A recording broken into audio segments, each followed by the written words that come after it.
and funding for the armed forces over the next 3 years. Out of interest, though, when this review was promoted, there were 3 definite parts to it. Firstly was confirming the UK's ambition, and then secondly, confirming the threats that we face and what we want to do about it, and then finally, designing the defence posture in response to that. It seems in this case, though, that you've secured the funding, and congratulations for that, but we're still waiting to hear the first 2 parts. When do you think we're likely to get that full review, full understanding of what Britain's ambitions are in a very changing world? Well, on the second part, understanding the threat, you don't have to wait for that, both in open source and in my world, in classified information. The threat is enduring, it evolves, and so a large part of the defence contribution to either an integrated review or indeed security is meeting that threat. So I know what I need to do to meet the threat, and once you've met the threat, the second part of the question is, what else do you want to do? And therefore there's your global ambition part. So let's put it that way. First and foremost, the duty is defence as opposed to offence, being able to protect the nation, the homeland, protect our interests and our allies. And I think that's why we can be pretty confident in that the funding we have achieved and the strong requirement we needed for a multi-year settlement will help us meet that threat and modernise to meet the threat. And I don't think that has to wait for the other bit, which is what is Britain's ambition globally. That doesn't mean to say that hasn't been going on in the background anyhow. I mean, all the way through this process, I have been engaged both with the Foreign Secretary and other cabinet ministers, with Professor John Bew, with Number 10, in contributing to the integrated review. And as you know, the original plan had been this to be in sometime in the autumn as the sort of whole package. But I don't think that should have stopped us in defence proceeding to where we are now, which is, the budget is still where it is. The budget is obviously this week, and decisions around funding have to be made, and our capabilities are fundamentally linked to those funding decisions. And I think, therefore, it would have been, quite odd if the other way around happened, if the Chancellor stood up tomorrow and announced X amount of money for defence, and we didn't say anything and said, well, we'll get back to you in the IR to discuss the new money. And I think we just had to make that decision now. I wouldn't have, and I couldn't have, held any longer the challenges around our funding deficit anyhow. These things run out, time runs out, and decisions have to be made. And if you think the SDSR, or the IR, and indeed the CSR is for the following financial year, I have significant pressures in this year alone that I have to meet and deal with. I mean significant. Okay. I hear that and understand that, and we're aware of the funding challenges that you face, and it's good to see that you now have the funds to help. But I still go back to the point, I don't want to labour it too much, we still need confirmation of what are officially the threats that we face. And if we're looking over a 5-year or decade period, I would argue, many would argue, that China now poses a geopolitical and strategic threat. Yet nobody in government has yet said that and confirmed it, giving you, the MOD, clarity on where you need to focus. So that's what I'm asking for. When will we get confirmation of that? Is that likely to come in February? You say you know it already, but are we likely to see it in print as to what the threats are, the geopolitical, short, medium, long-term threats that we face to Britain's interests? Well, there are a range, Tobias, of already documents about the threats we face that come out. But if you want a declaration by the government of who our enemies are, I'm not sure even the IR will be specifically tailor-making a long list of these are the bad guys, these are the good guys, and these are the neutral guys. I think it will be about saying the world is, what is the current status of the world, conflict, instability, what is the current technologies that threaten to defeat our forces or indeed threaten to expose our vulnerabilities. And we've talked about space and counter or anti-space weapons that Russia and China have trialled or tested, indeed even fired, that we should be acutely aware of. I just go back to that point is, I know the sequence is important to you, but between now and January, which I think is when the IR will be delivered as a whole, I think we are talking, 6, 7, 8 weeks, and therefore it was important for defence, because it's so linked to the budgetary pressures, to get where we were right now. Look, I look at it as a building block rather than a cart before a horse. It's a building block. It's responding to the threats. And a lot of the threats, Tobias, not necessarily need to come with a flag attached. It's about, our forces in some areas are in desperate need of modernisation because of proliferation of capability. So, in the past, it would have been quite easy and comforting to say only the Soviet Union has this capability. So, as you say, we have to declare the Soviet Union as the adversary and in doing so cover everything. Our biggest challenge, I think, in the 21st century is proliferation. So actually, I don't know who all the threats are going to be, because their real threat posture to us will be defined by what technology they have got their hands on. So a lot of people out there don't like us. We need to press on. I'll just make it clear that in the quadrennial review, the equivalent that the US produces, it's very clear in their executive summary exactly what the threats are that they pose. And they name countries that pose a geopolitical threat to the United States interests. I hope that's something that we can tease out of the government to make it clear, because it is that ambiguity, particularly with China, that means we continue in a place of denial.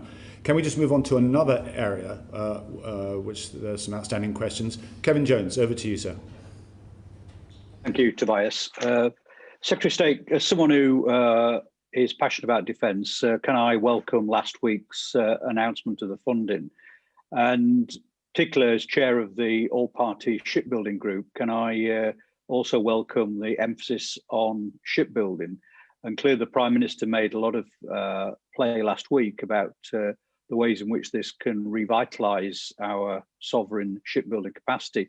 So could I just ask, in terms of timescales, something I've asked you on numerous occasions, myself and John Speller, is the issue around the fleet solid support vessels, when these will be procured. And secondly, just in terms of the additional vessels which were announced last week, the new Type 32 vessel, what is this, and will it be able to do our NATO tasks? Look, on the fleet solid support ship, I think what I've said is, first of all, having effectively cancelled the previous tender process and the previous competition, which was effectively delinquent, we went back out to engage with potential bidders. We've had those discussions, and then we will pretty soon, let me say, be in a position to start the competition. I can get you an exact date if you want one. I can write to the committee and let you know. But as you will understand, getting this right, and part of this, just exactly as you say, part of the challenge for our shipbuilding industry is making sure we have a pipeline rather than a feast and famine. And I want to make sure that all the ship contracts we place allow a throughput of work through our yards enough for me to be able to say to the owners of the yards, you have a reason to invest in your workforce and your capital, because you can't use the excuse that in 5 years' time it's all coming to an end, so why would we really carry on? Because I think you and I both agree that productivity, competition with other sometimes subsidised European yards is really important if we're going to stake a claim for future shipping industry. And that's why I want to make sure that it is scheduled, let's say, to make sure that we absolutely fill a slot when different yards come out of build. And I can't tell you how important that is, because there's nothing more frustrating sitting at my desk and someone says, well, there isn't actually the capacity next year or in 5 years in a yard, so it will have to go abroad or something. And I don't want that to be the reason we can't do it. And so I think that's what I am crafting right now, is making sure it is in the right place. Would be different yards, would they not? They wouldn't be the sort of destroyer frigate yards, would they? Well, it does depend on who bids. It does depend on who actually wants to make the ships, because I have come across some, I've been abroad and got business for some certain yards, and I was only told last week that the yard has now decided they don't want to make something. So you need to make progress. Can you just answer Kevin Jones's question So on I'll Type write 32 with as some well? Write to detail the on the committee actual, and then just give us a quick hint as to what the Type 32 will be about. The Type 32 is obviously not in the next 5 years, as it won't be straight up, but it's a commitment to put funding to the next Type 32 programme. The Type 32 we hope will come further along from the Type 31. Type 31 is only 5 ships, and the Type 32 will hopefully follow a similar track. They will be able to be used for NATO, and we can probably reveal more details about those as we go. The Navy have requested another class of ship, that's the Type 32. And if you think of the profile, the Type 23, which will be coming out of service, and some of that will be picked up by Type 26, and the Type 45s, which are obviously, hopefully with a PIP correction, going to run longer than they would have done. I think it's about increasing our surface fighting ships, destroyers and frigates. It's another letter out of you. If you can just give us the parameters as to what you understand the Type 32 to be, so because it's the first we've heard of it. Look, very exciting. I will. We'll do that. But can I just say something about your point about the IR, and it does link to this. Over the next few months, we will set out some of those issues that you will have concerns about, or specifics. So, I will be doing, as will some of our military leaders, a series of statements or publications to talk about threat, talk about modernisation, talk about the need, if there is, for reforms, talk about the new domains, and indeed talk about the Navy's plans. What will be the Navy's plans, for the future? Right. We need to make progress. We need to get to the heart of why we've invited you here today. And we've got still one more question to cover. Martin Doherty-Hughes. Thank you, Chair. Secretary of State, the committee is also very much interested in how we reward members of the armed forces, not just reward the armed forces for the response to COVID-19, but also help around recruitment. And I'm wondering if you would agree that that means that members of the armed forces need an above inflation pay rise in the public sector pay negotiations which are going on. Is that something that you would support? I know, having been through the negotiation process, how very tight we are on the public sector deficit place we're in. I mean, the amount of money we have spent, last week when we announced 16.5 billion more for the armed forces. I take it that's a no. Well, no. If we're to give our public sector workers, whether they are uniformed police or, well, I don't know about police, but uniform or military or nurses or anything else, the best we can, we have to get good public finances. And I'd love to reward our armed forces. We are rewarding them through this settlement of things like free wraparound childcare, to make them, to add to their terms and conditions and giving them a better support. But I'm also recognise that we have to balance, do our best to try and deal with this economic impact. And so, look, all public sector workers, where it's up to the Chancellor in the end how he manages the overall nation's finances. But at the moment, in this period, I would say that I support the position of the Chancellor, and we'll get more details next week. Thank you. Tomorrow. Okay, can I just endorse the spirit of what Martin Doherty-Hughes is saying? People never join the armed forces for the money, but it shouldn't be a reason because the money becomes so low that they are prevented or deterred from serving their country. Moving to the pandemic now. Richard Drax. Yes, and Secretary of State General, welcome. Just quickly before we do that, Secretary of State, you and I are both ex-soldiers. We like common sense, at least I hope we do. News from Catterick left me a little bit aghast. And just quickly, can I ask you this? The left form has been banned. The throwing of the grenade has been banned. The rifles are sanitised when they are withdrawn. And soldiers queuing for food keep 2 metres apart and wear masks and then go straight back to the rooms and mix.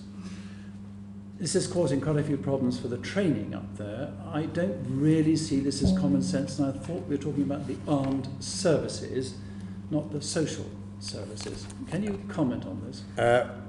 Well, I can investigate because I'm going to Catterick on Thursday. So I'm going to the Infantry Training Centre. I'm not sure why you can't throw a grenade any day of the week. Because you're 2 metres away, apparently, from your safety instructor, or within 2 metres. So it's been banned. Right, okay. I look forward to hearing your response to that. On to the first question. So what has the government learned about the effectiveness of its existing crisis management structures for managing this sort of national emergency, Secretary of State? I think what we have learned is, first of all, the importance of resilience. Now, for defence, resilience is sort of our middle name. It's part of what we do. I think the government as a whole has understood now more than ever that they must invest in resilience in their own functions. The warning signs have been there for quite a few years. WannaCry in the cyber attack on WannaCry, which predominantly ended up in the NHS sort of outpatient system. And I remember when I was sort of security minister at the time, the impact of that. And I was interested to look at lots of departments at that stage who really didn't even know their IT footprint. And, you know, resilience is part of preparation. But it's also about learning to move at pace and then think about the over-horizon as you go. So, you know, my department very, very quickly in this response effectively shifted from, the leaders involved shifted from that to handing that to their deputies to focus on what next. So I think that's the first thing that government has practiced and had to learn is the real key importance of resilience. I think the MOD has done very well with its own resilience, both in testing and supporting its workforce, but also in making sure that we can move at pace. We're already thinking, we were thinking about winter preparations months ago in the MOD. We are thinking about Brexit months ago in the MOD. We are thinking about the vaccines before we even knew if the vaccines would be on stream in December. And that is, I think, the first thing. I think the second thing was the National Resilience Capability Plans that are owned by the Cabinet Office. How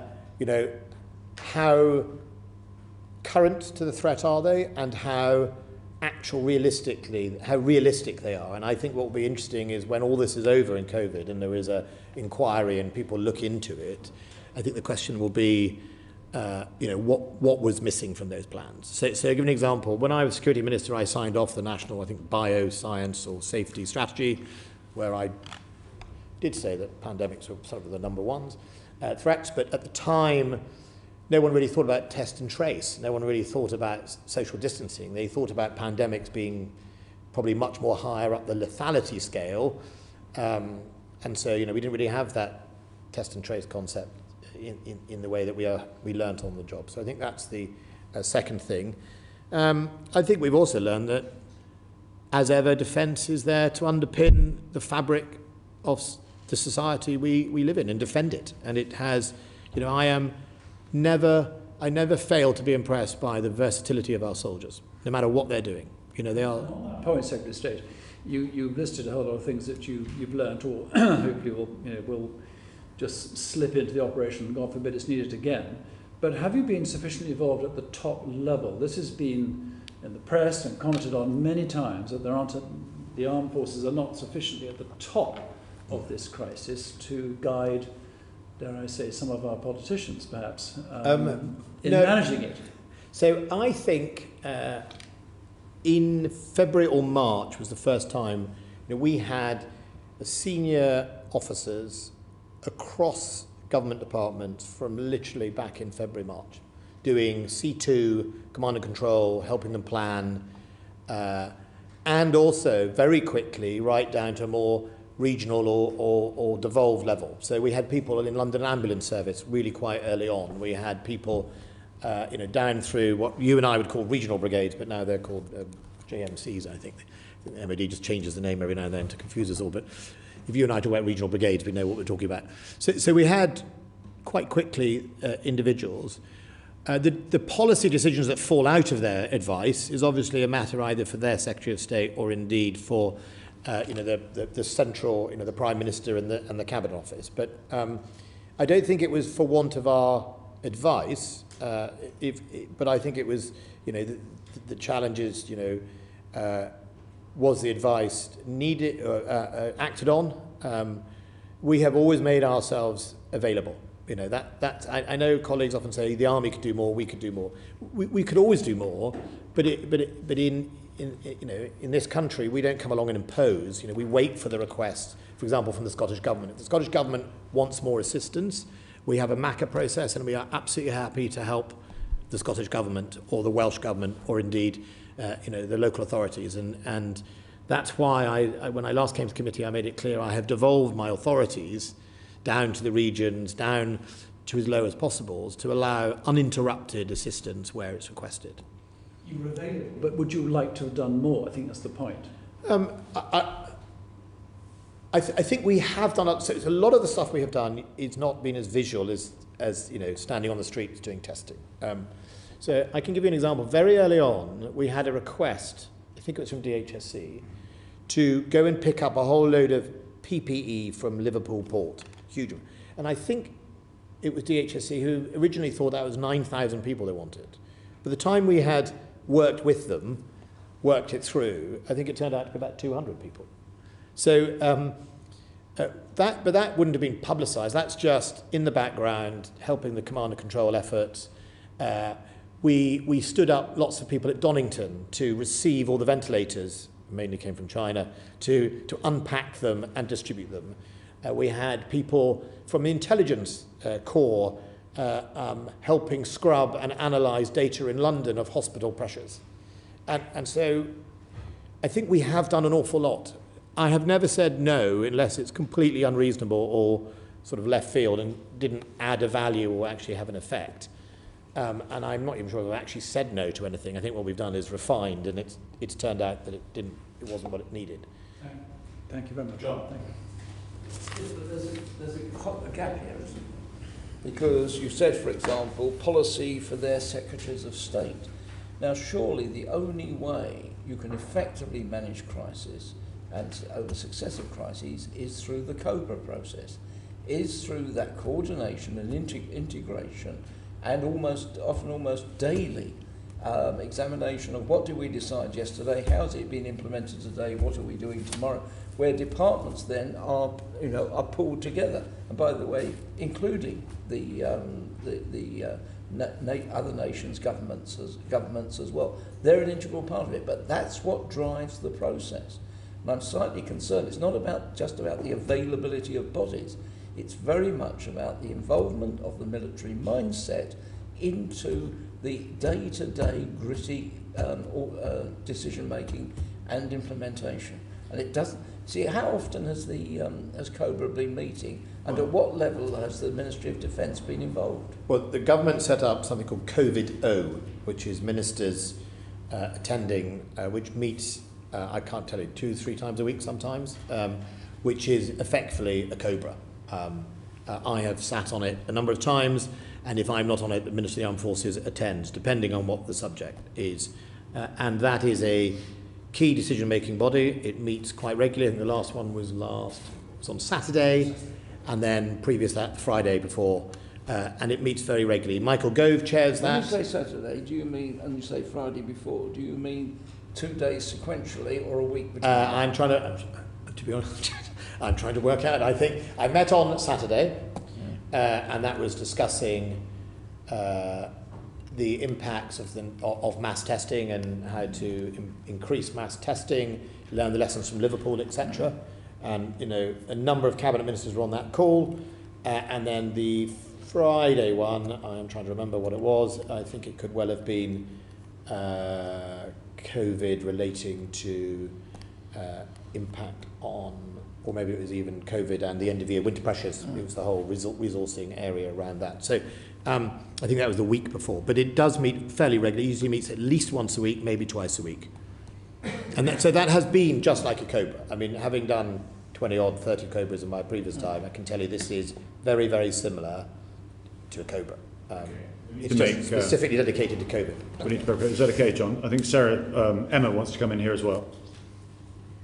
Thanks, Chair. Afternoon, Secretary of State. Just wanted to drill down a bit more on the answers you've given to my colleagues there. Obviously, at the outset of the pandemic, there were regular COBRA meetings, then they went to ministerial implementation groups, then they went to COVID response meetings at cabinet level. I'm just wondering how many of those in total, out of that total, you yourself attended or any of your ministers attended? Well, I think my ministers will have attended nearly every single one, me or one of my ministers. I can get the exact numbers that I attended and the exact numbers that the Minister of the Armed Forces attended or otherwise, potentially dependent on what the subject was. It usually depends on the agenda item and how key impacts onto the military, either resource or indeed where we can assist, if you know what I mean. So, but I can get the exact details, but there's nearly always a member of the Armed Forces, Ministry of Defence ministerial team in attendance to those meetings. Thanks for that. And just one final quick one from me on this topic again. Secretary of State, has the Ministerial National Security Council actually met to discuss the pandemic? And if so, were you present or any of your ministers at that? Well, the NSC has met on a range of topics, literally every week or every other week, depending. I have attended... But the ministerial... What? Secretary of State, has the Ministerial National Security Council met? The National Security Council is always ministerial, unless it's an NSCO. So the NSC, the members include myself, the Home Secretary, Prime Minister, Foreign Secretary, the heads of the intelligence services, Chief Defence Staff, and a range of other cabinet ministers dependent on the subject. So that I mean, it hasn't met every single week, but it has met on a number of occasions to deal with a range of topics, not just COVID, but you know. Okay, if you could get me just in the figures that you're going to provide for the other meetings, if you could get me those in relation to the pandemic as well, that would be helpful. Thank you. Okay. Sometimes it's the consequences of the pandemic rather than the pandemic itself we may discuss. Secretary of State, how have things changed since the departure of Dominic Cummings? What do you mean? I mean, Dominic Cummings is an aide to the Prime Minister. Just asking you, have things changed? In the MOD, nothing has changed. That we are, we have led the department. I've led the department. Chief of Defence Staff is responsible for the military staff, the Permanent Secretary, and nothing's changed in that far. We have, the MOD was the author of our part of the integrated review work, author of our budget. But what I will say is Dominic Cummings was actually a big supporter of this defence settlement, and that shouldn't be underestimated. A number of people recognise that in the world going forward, this is a anxious time in the future of stability for the globe, and he was a supporter alongside many others in Number 10 about giving defence a settlement. That should be recognised, and he should be thanked for that. Stuart. Thank you, Chair. Secretary of State, the military has a can-do attitude and will always turn their hand to things. And I look through some of the MACA tasks we've been doing from helping, or the military have been doing from helping with flooding to incidents that happen where they support the police, like Manchester bombing. So you've mentioned the resilience and the great job that they do, but do you think other government departments and agencies have used the best use of resources of the military and their capability during the pandemic? We know that you would always, yes, we'll go and do it, but have other government agencies and departments done that? I think what I might do is ask General Strickland to ask, because General Strickland is part of the process of sifting, of taking a request or an aspiration and converting it into an effect, and we're in it to deliver an effect. What effect can we have on X, A, B, C? And I think General Strickland has a hands-on experience of dealing with all those ranges. Very happily. I think the really interesting thing is, as the Secretary of State says, it's a conversation between ourselves and another government department. So one, I would say, another lesson we've learned is the MACA process works extremely well, in that we've actually said, if you can provide this by another means, why are you coming to the military is a good question to start with. And then there's a conversation about what are you trying to achieve. So a really good example, again, was we did we had 150 people from the RAF in Birmingham recently doing drop and collect to start the whole testing process work through. And it seemed very sensible at the time, and it was also involved with the local authority and volunteers and other players in the game. But when we looked at it and we refined it, then we went to Nottingham, we sent 6 people.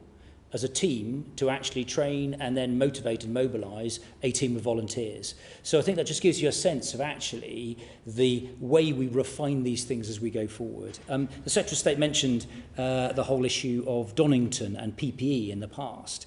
One of the things that we did with the DENS, our organisation that does supply and does purchase, we actually put over 130 people into the supply chain of the NHS when we were having real troubles with PPE to use their correct expertise. So it wasn't just military manpower, but we understood the issue was rapid purchase and rapid distribution, which was something that the NHS supply system wasn't used to doing. So I think as we've gone along this journey, the most important thing is it is a conversation between ourselves and the other government department. And we refine it to the point where actually military expertise or defence expertise can best play. Thank you, Sue. So through this process, you'll be working with a lot of different agencies that you won't have built relationships over the time. And you're finding out, like a prime example, 9,000 troops are needed, and actually you're 200. They're probably riflemen if they only need 200. But moving on to look at that, what have you learned about cooperation with other agencies and departments now? So before the pandemic happened, we always had a number of cross-government liaison officers, particularly linked with the CCS, the Civil Contingency Service, linking into my team in the Defence Crisis Management System in the MOD. But what we found very early on was actually understanding the needs of other departments. We developed a thing which we've called the neural network. So we started to put individuals, talented individuals in most of the government departments in the right place of the heart of where they were examining the crisis. And a really good example is recently, now when we understood that BAYS were going to be buying the vaccines, not distributing them, but actually buying them and trying to understand how vaccine rollout may occur, we put a bright, sparky Lieutenant Colonel in there and said, go and make yourself known, find out what's going on and find out what the exam questions might be. And so this neural network spreads across most government departments and then links either into the Ministry of Defence or to the Standing Joint Headquarters in Aldershot, where the operational level games play out. But that ability to have a synapse and understanding early has also allowed us to be much more sophisticated about how we've dealt the MACA process. Those bright individuals that you put in, were they well received? Did they have to? Was it challenging for them to help educate on the process of how the military operates? We also, two things I think, is interestingly, I think in a time of crisis everybody pulls together. But we took the approach departmentally of a sort of buzzword bingo of understand, enable, support and catalyse.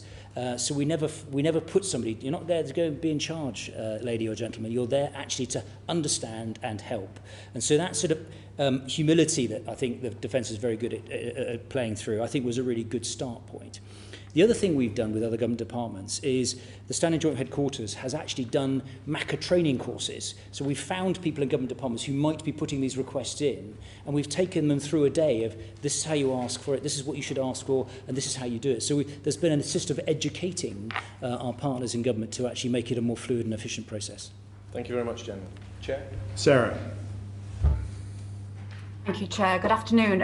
In Wales, we've seen military deployment on quite a few MACA requests, mobile testing, decontamination of the Welsh ambulance, planners embedded in NHS Wales, and recently mass testing in Merthyr Tydfil.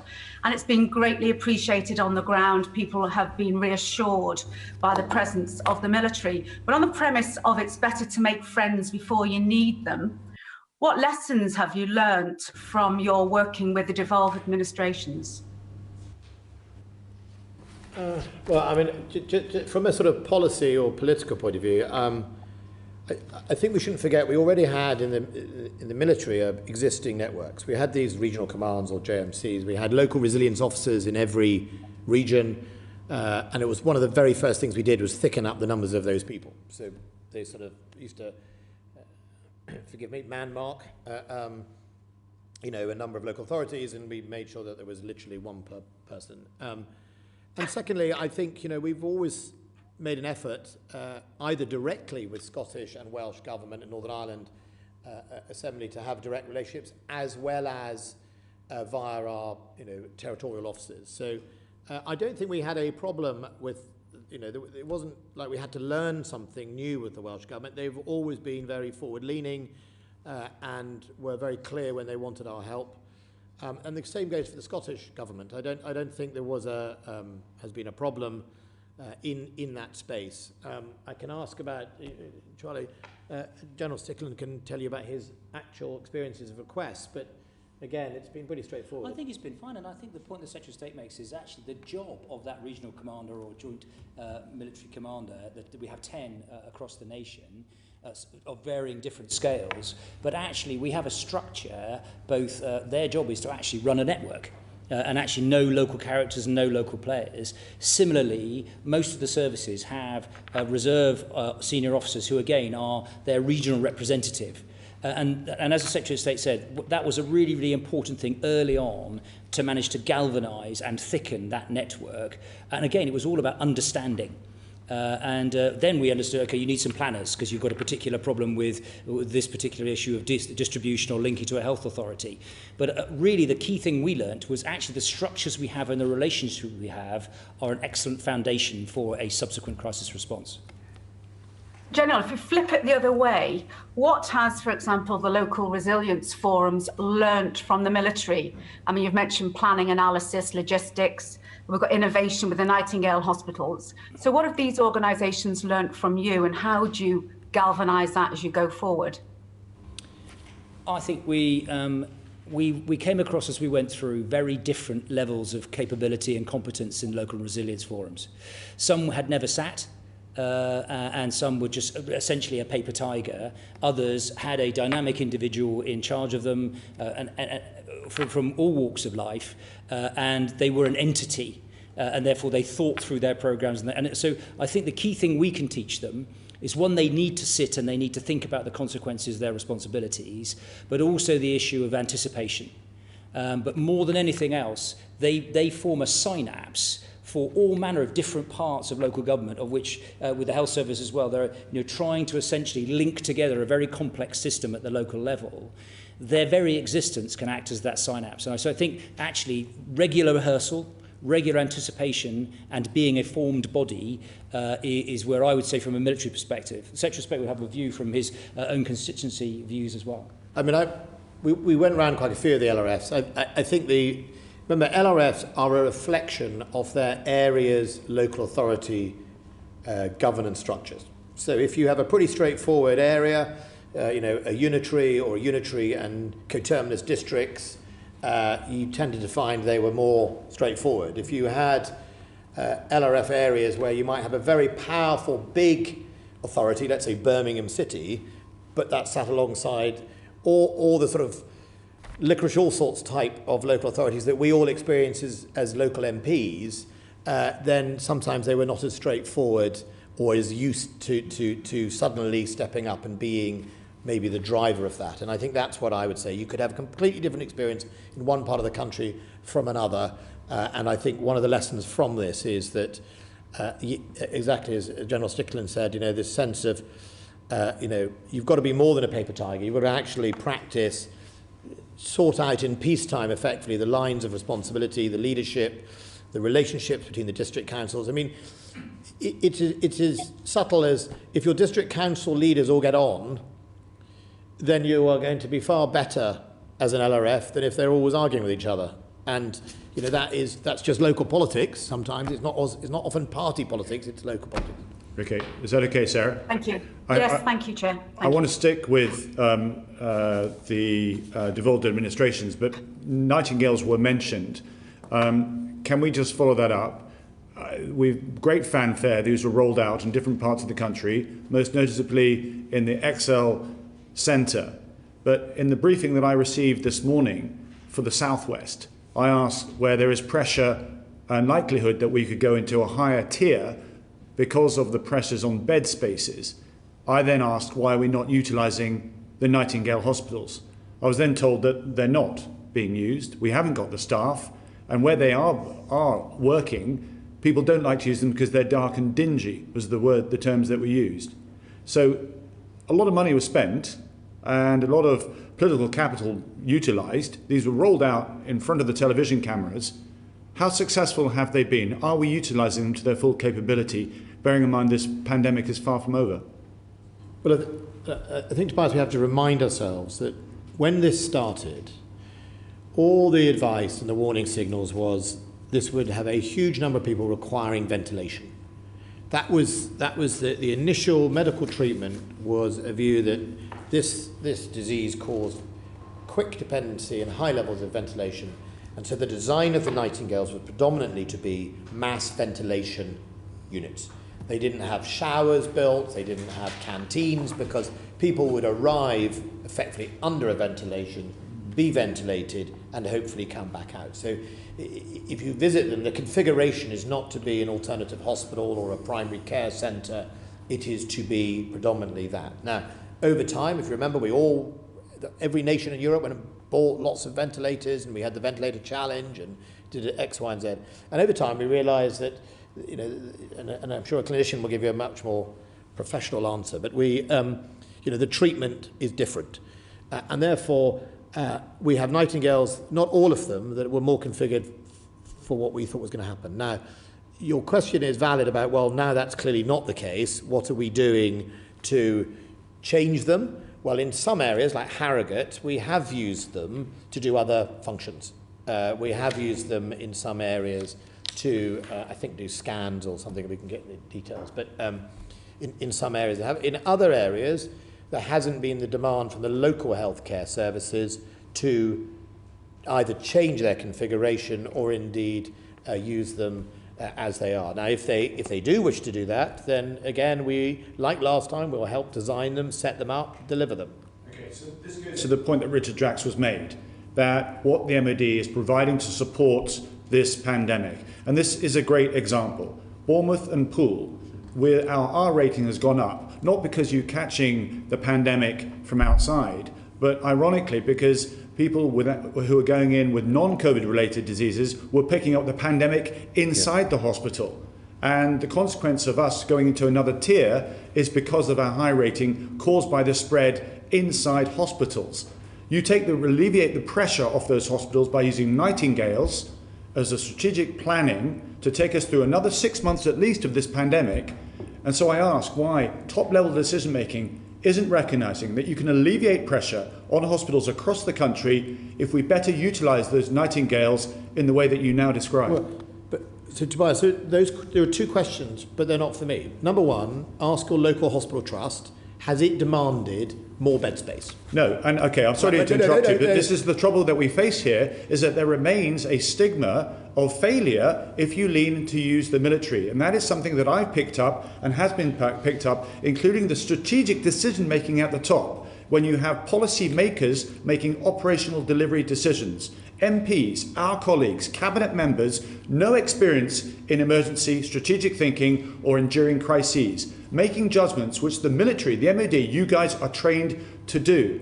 But unfortunately, there is a sense of failure if you resort to using the military too much. Now, it's got better, absolutely, I'd agree with that. But I do say that this is the decision making that we need to see in number 10. If there is pressure on our NHS, you guys can provide Nightingales. Surely it then makes sense to utilise that.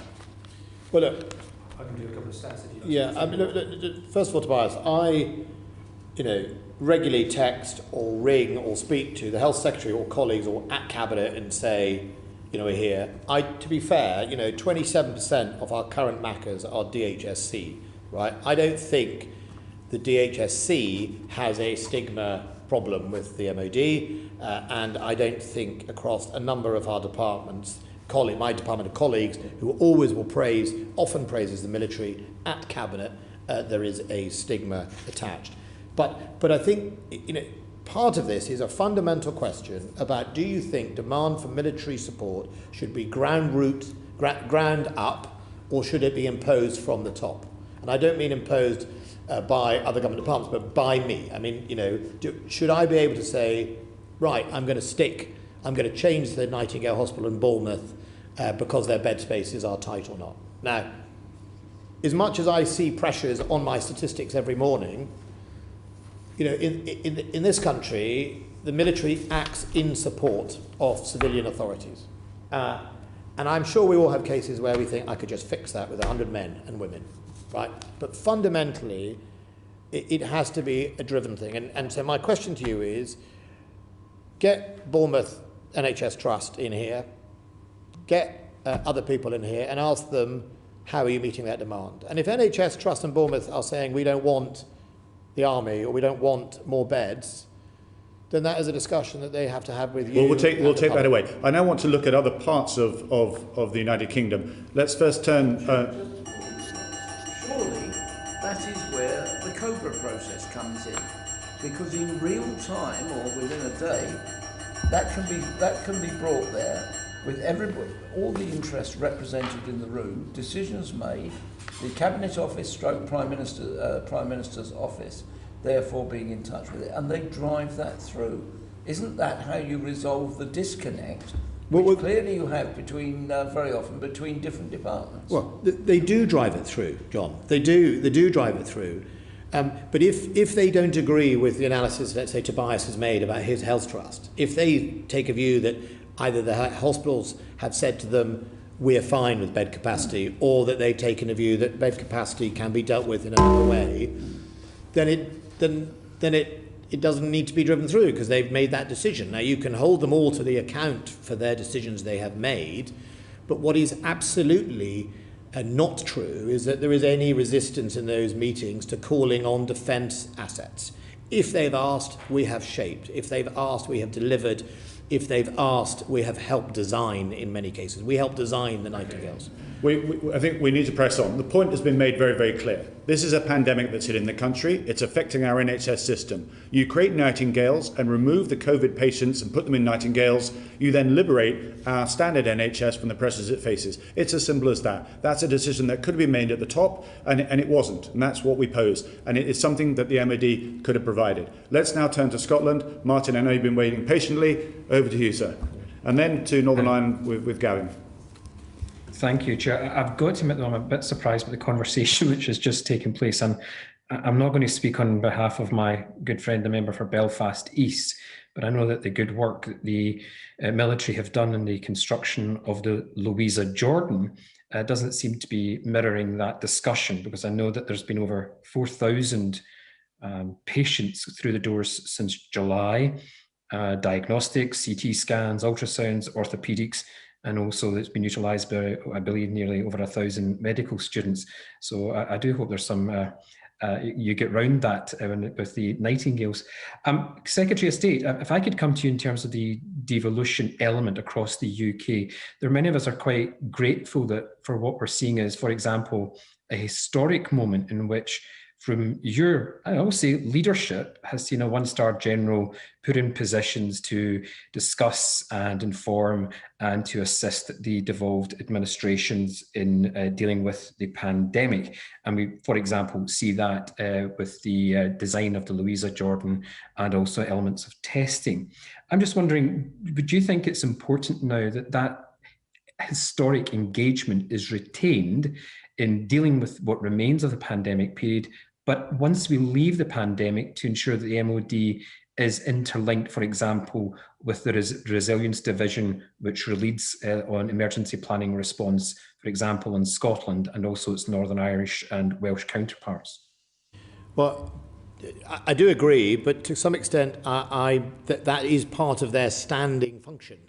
When even before this, that the 1-star or 2-star, depending on which part of the United Kingdom they're in, their role is to be absolutely across, or should be across, all of that, both critical national infrastructure challenges, both community outreach and support, veterans even, but also alongside the devolved administrations. I mean, that is what they should be doing, and if they're not or haven't done it, then they're not fulfilling their task. I mean, some of the ones I've known in the past have been all over those relationships, and a lot of it comes down to individual relationships. I mean, we all know that individual relationships can really turn things, turbo boost them, but definitely the lessons they've learned over the last, few months, I hope we absolutely incorporate them and make sure that it's even stronger in Scotland or Wales and Northern Ireland. And I think in some areas it's been really, really good,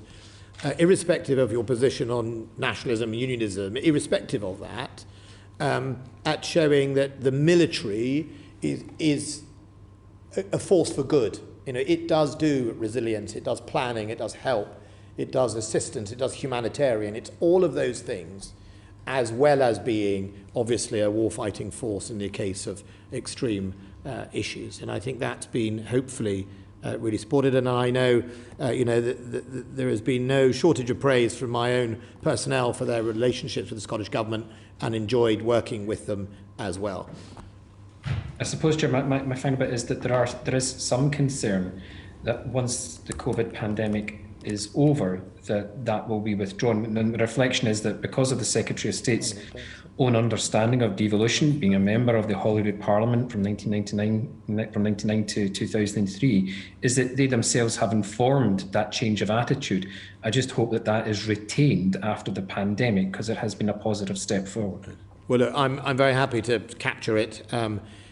It is a permanent post, the 1-star in that place. And I think we should just capitalise on it. I mean, I was fortunate enough to represent North East Scotland, so I know how important the Highland Islands are to how people live their life and how they live it much more primary care based than often acute care. And that's why very early on we sent not a squadron, a Puma detachment, I was about to say troop of Pumas, right up to Kitnos or Lossiemouth to be able to service those islands should they need it. And I think that was important. But look, I'm very happy, and way after all this finishes, if there are problems, you should come and let me know, because the whole purpose of some of these posts are exactly as you said and as Sarah said earlier, to make sure that the ground is smooth between the two, and we are there to help. Martin, is that okay? Yep, that's great. Thank you, Chair. Thank you, Martin. Gavin Robinson. Thank you very much, Chair, and good afternoon, Secretary of State. You'll know from your time as a Minister within the Northern Ireland office that the interaction with Ministry of Defence isn't the same across various elements of our community, but I'm sure you were pleased at the start of this pandemic that political maturity meant that MACA requests were made to Ministry of Defence and the majority have been satisfied. But when you look at the way in which various devolved administrations and regions of England have engaged with the Ministry of Defence, do you recognise that there is more that could be asked of Ministry of Defence, and that Ministry of Defence have a positive role to play in rolling out mass testing, as but one example?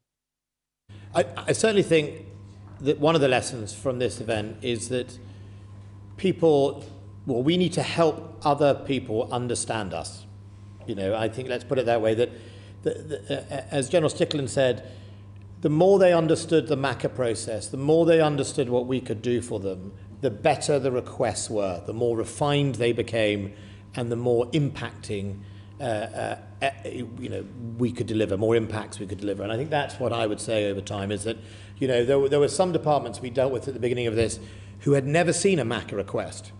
But if you are DEFRA, for example, in England, or you are the Home Office in England, you have been used to using MACAs forever, because you are in a security area or flood area or whatever. But there are other departments who just were not used to using MACAs. And I think at the end of this, the key is going to be capturing that corporate knowledge so that we never let go of it again. And building on the relationships, as Martin talks about, so we don't have to relearn that if something goes wrong. I'd also cover it if there's a new issue which none of us really understand. So, for example, we just deployed 2 people to the GMC in Northern Ireland to talk about vaccines.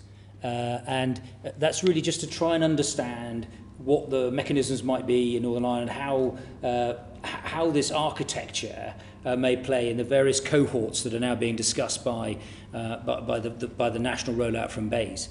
And just by having 2 people actually seeking to understand and talk about it, again, as the Secretary of State says, you can refine that and understand whether, and the answer may be we can't help at all. It may not be our business. But actually we can connect through our network into those that can. So I think there's some interesting things about rapid liaison to discuss future concerns or future ideas and then refine them as we discussed. Gavin, is that okay?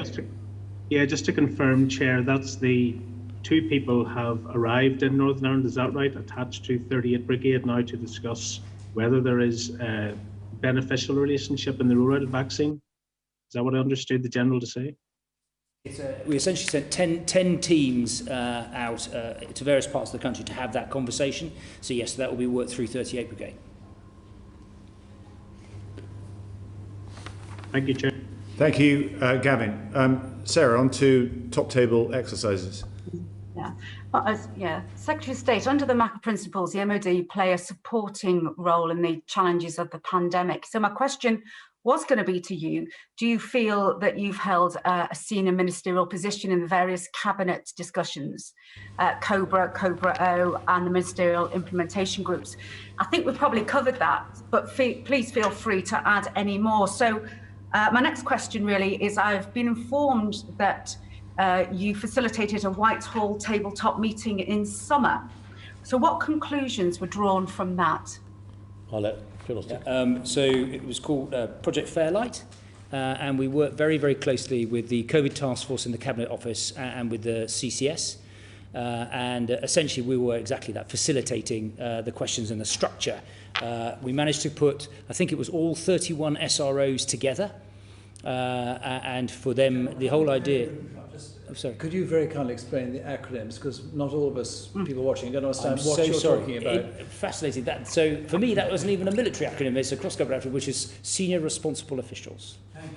So forgive me, and please shoot me down whenever I speak in code.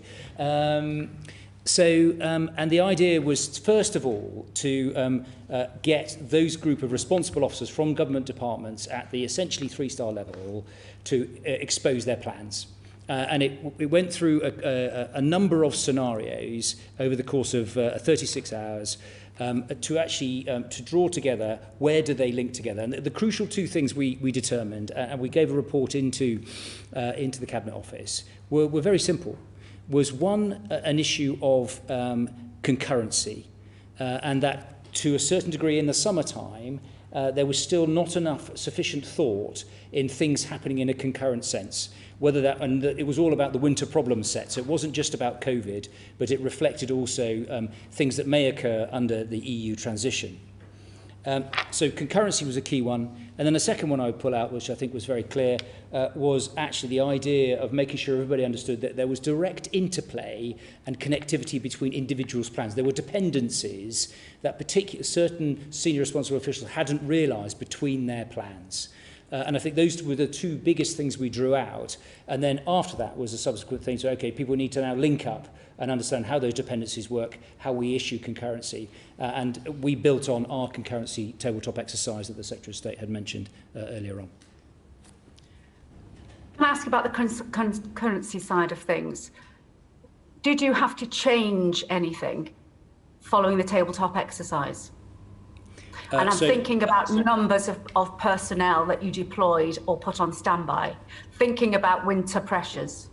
So I think there's two parts to that question. The first one is from a government perspective, our findings went to the Cabinet Office and have been taken forward. So for example, tomorrow I'm going with the Minister of the Armed Forces to a maritime security tabletop exercise which has drawn on Fairlight, and I can come back to that if you wish. From an MOD perspective, we had in September already gone through our work to look at what we termed the winter concurrency set. And we looked at a worst-case scenario that involved things, floods, fires. I don't think we covered locusts. We looked at COVID activity, and we looked at those things that we are being essentially asked potentially to support for EU exit. And then we layered on top of that a counter-terrorist issue and what we call op tempora. And so what we tried to do was essentially create the most difficult day. And what we did was we system checked, do we have actually the appropriate forces at readiness throughout this period. And what we built was what we call the winter concurrency package. And we also built a winter ops centre augmented by some people such that we are stood up through this period. So from an MOD perspective, we then presented that to Secretary of State, said this is what we think we need. If we need to surge and add to it, that's a different conversation. But as a baseline winter preparedness force, we think we've got it covered off in all of these various areas, and accepting where we might be duplicating or double hatting. And from a government perspective, I think tomorrow's a really good example. The scenario is some fisheries business with some Russians deploying through the Mediterranean, through the Channel, and then a safety at sea incident, trying to look at how do we do national command and control down to the gold level and how do we manage that concurrency challenge. So I think hopefully Fairlight has triggered and stimulated those sorts of conversations. Thank you. Thank you, General, because I was just going to ask there, did you factor in a watching brief on potential adversaries? But you did with the Russians, so thank you very much. Thank you, Sarah. Stuart Anderson. Thank you. Secretary of State, are we going to see a formal review of lessons learned from this pandemic? And there's an area I'd be specifically interested in, is in that review, if it was forthcoming, is to see if we've effectively used veterans to support in this area, and if not, why not, and could we adjust that moving forward? So certainly the department will do a sort of lessons summit, and I think it's just a, we are doing already, like General Strickland talked about Fairlight and all that sort of thing. We're already learning as we go in some of them, but I think yes, when touch wood, this all comes moves to the side, I think we will do a lessons summit, and we will definitely draw together every single thing we can. And to be fair, Defence is used to those things, whether it's post-Falklands or post-Gulf or whatever. And I think that's very important. I know the government has said that they will support an inquiry into it, and I hope from that inquiry, I think, comes out lessons across government. On your issue of could the veterans do more, I think what I would say is, again, I remember at the beginning, we had both DCMS made a massive call for volunteers. We had the former, veterans charity, I was talking about it, Rubicon, come forward. And what I would say is, what's the pattern of assistance from the military has seemed to follow a similar trait, which is a request, and then the first real support is really in the areas of logistics and planners, and that then transitions to mass for a period of time, and then the mass falls away, and then we go back to another request. So Liverpool would be a really good example. It starts off with a request for a few planners and an understanding of how could we do something. We then deploy mass, over 2,500 men and women, mainly of the army, to assist in Liverpool. But then if you look now at the take-up of the testing and the lessons learned as we're doing the testing, I think we're roughly doing about 12,000 tests a day or something at the moment, but we have a capacity of 40,000.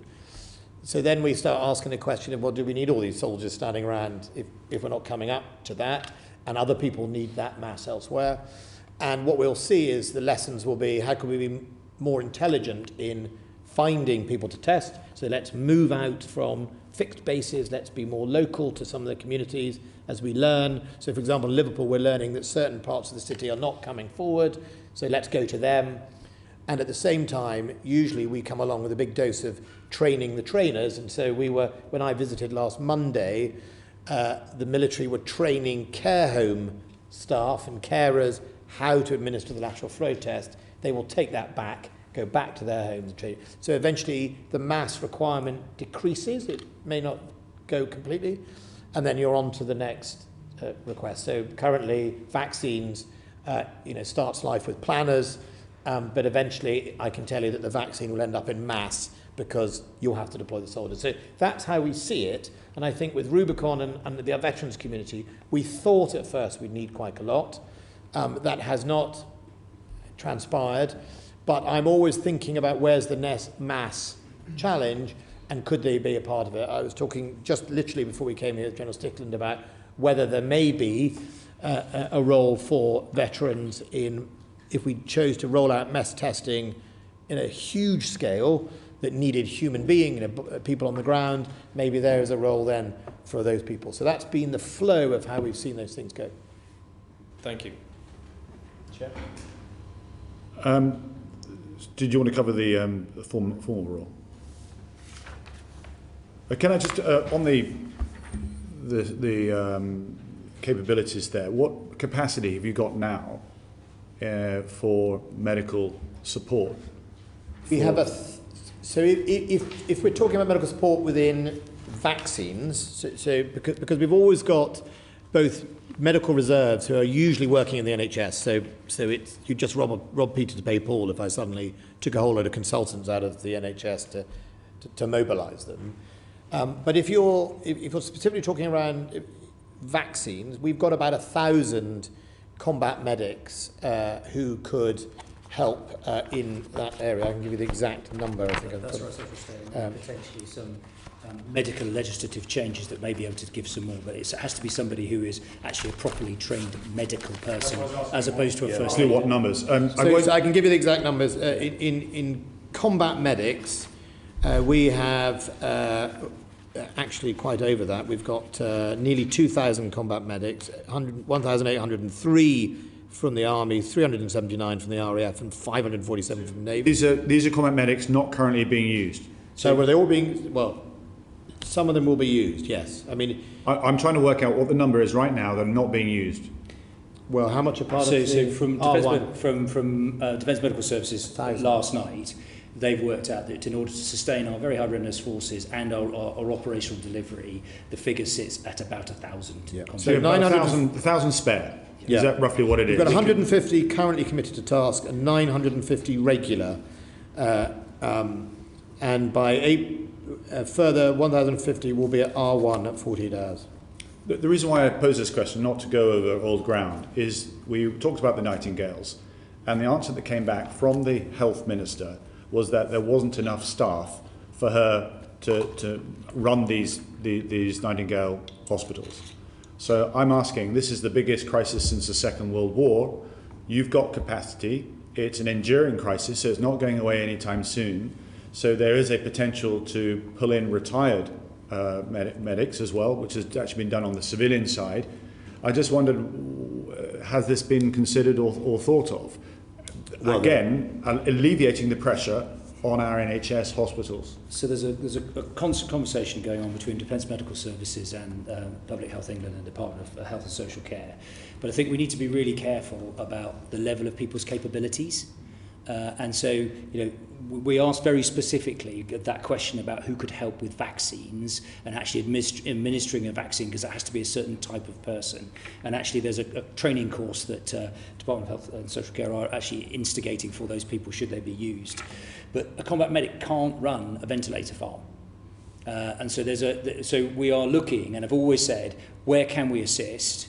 But we have to be very careful that is it a porter plus for it is a phrase that we've used. So it is something that we've offered and had the conversation.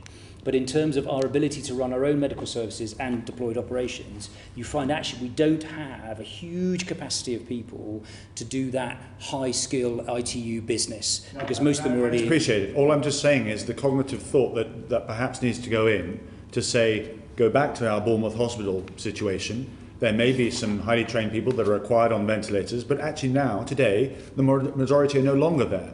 But they do need special COVID training for that. But alternatively, you could also use our military capabilities to assist in the non-COVID, in the general wards, to provide support there. Again, it's the military assistance to civil effect, utilised to its full. And then you then move on to the vaccines itself, which will come on into a second. But I don't know, how long is the training course to train somebody to be able to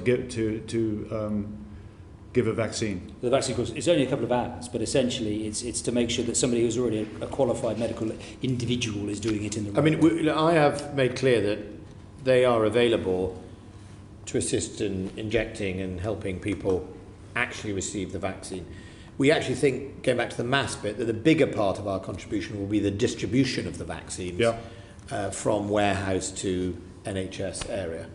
The last time I spoke to my local authority, they hadn't been in communication with anybody from the MOD to, or from top down, to be aware of what support you could bring in the distribution, in the logistics, into the actual delivery of the vaccine as well.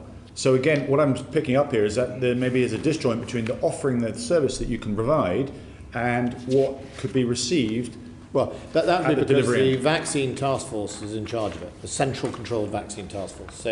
So the question for your hospital or anyone else is, have you been in touch with the vaccine task force or indeed the Department of Health or NHS England? Right. Because they are the ones who are going to own and deliver, well, Public Health England is going to distribute, and then from there the delivery, stroke injecting, I suspect, will be done by the NHS. We will be there in assistance. Okay. So the question for them is, have you spoken to either the...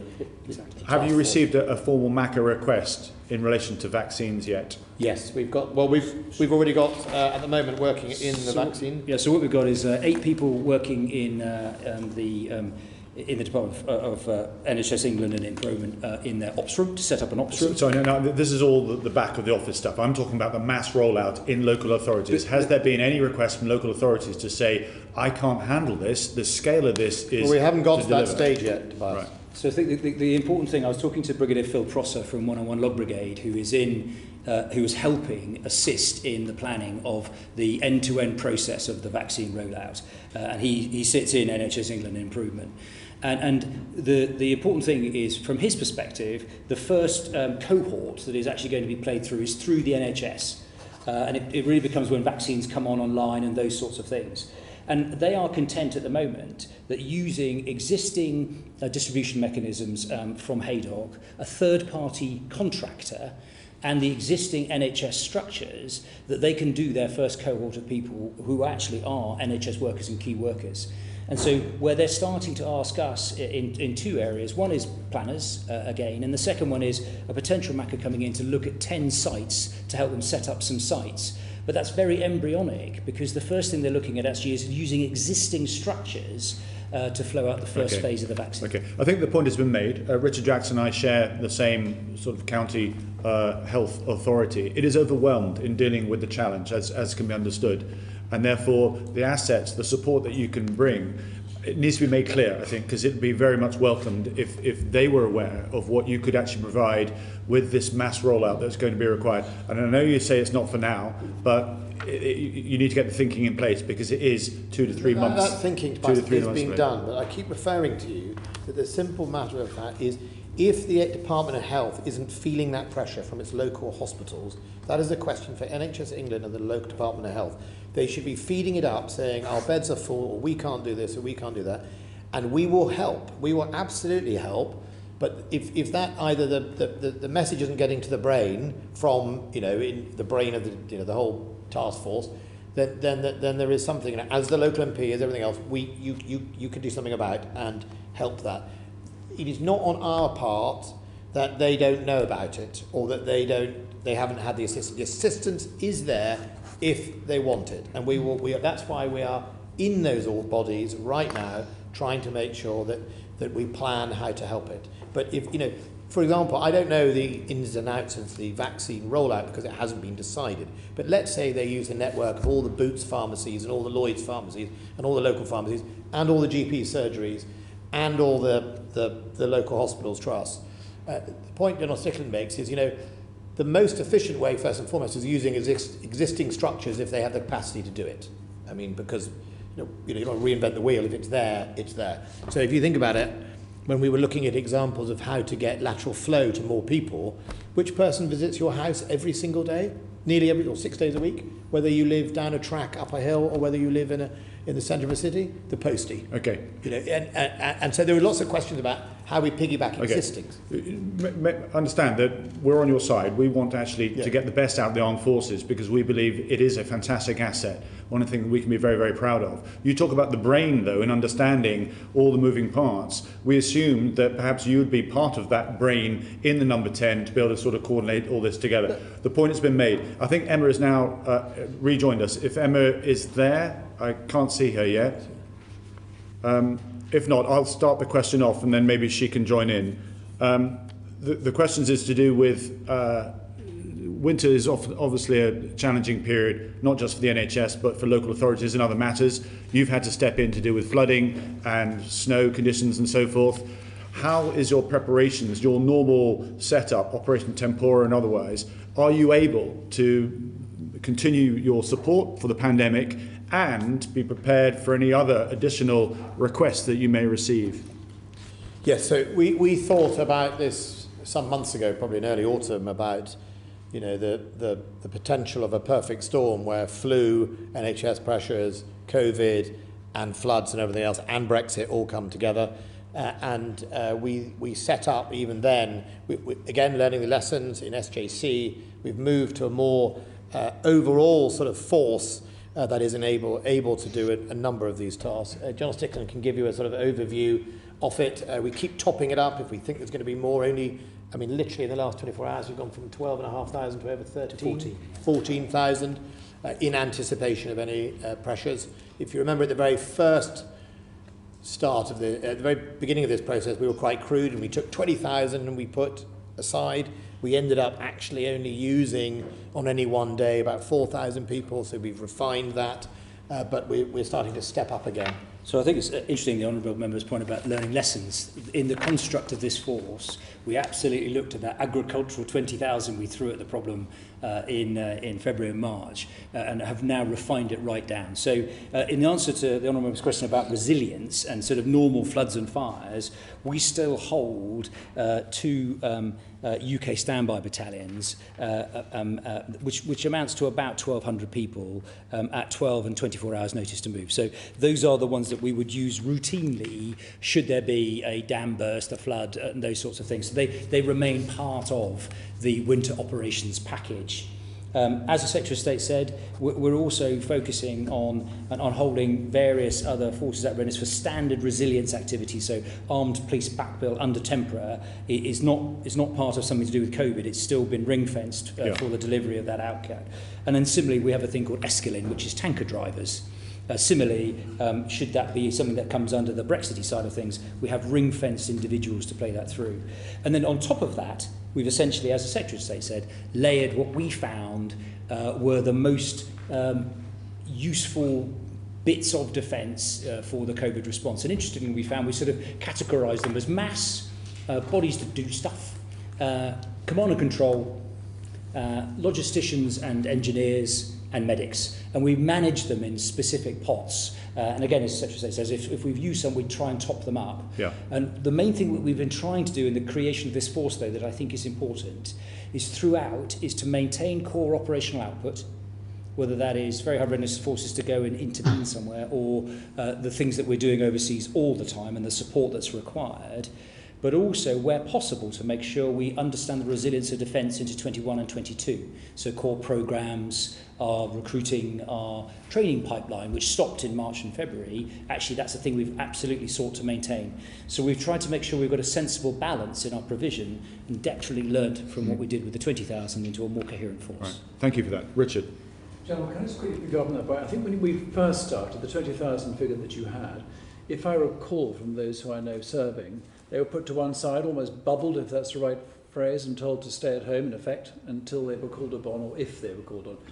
Is that happening now to your two standby battalions? Are they now, in effect, at home and not operational and waiting to be called? Or are they training, doing all the things that battalions normally do? So again, I think we reflect on, everybody shut down, didn't they, in February, March, April of last year. So there was a, crikey, how do we handle this as an organisation? And as you say, a lot of people were sent home and bubbled. What we've tried to do with this force now, in the main, is keep people at readiness, but doing their day jobs, rather than having people particularly ring-fenced. And that's really actually been the most productive thing. So our ability to actually have somebody, at 5 days' notice to move, that still allows them to get on with their training, to run their establishment, potentially to be an individual augmentee planner, but their boss knows they're on a tether that actually, should the call go up, I'll lose that individual to go and be a planner. So again, a learning process. So I think we're much more efficient by using notice to move than bubbling. Do they have different R levels? Even within a single battalion, you'll have R1 at 24 hours notice to move, R2 at R1 plus at 48 hours notice to move, R2 at 5 days, and R3 at 10 days. So that so it might be done by company, so one country will be on 24 hours, the other one might be on 10 days notice, so they can get on and do their normal training, whatever planning, and they will rotate through. So both they get some relief within their own unit, but also that they are ready to move. But of course, just like your day, you'll notice that you'll remember that notice to move never seem to be notice to move. I remember often, 5 days notice to move, and about a day later you're told to go. And so no move before, I think, is a much better way of doing things. I'm guilty of that with a couple of very quick ones that have come in, which is, I'm really, really sorry. I know you were at 5 days, but I need you to be there in 2 days' time, please. And bless the boys and girls, they normally are. Brexit was mentioned. What can you just give us a flavour as to what you're anticipating, what you've been asked to prepare for?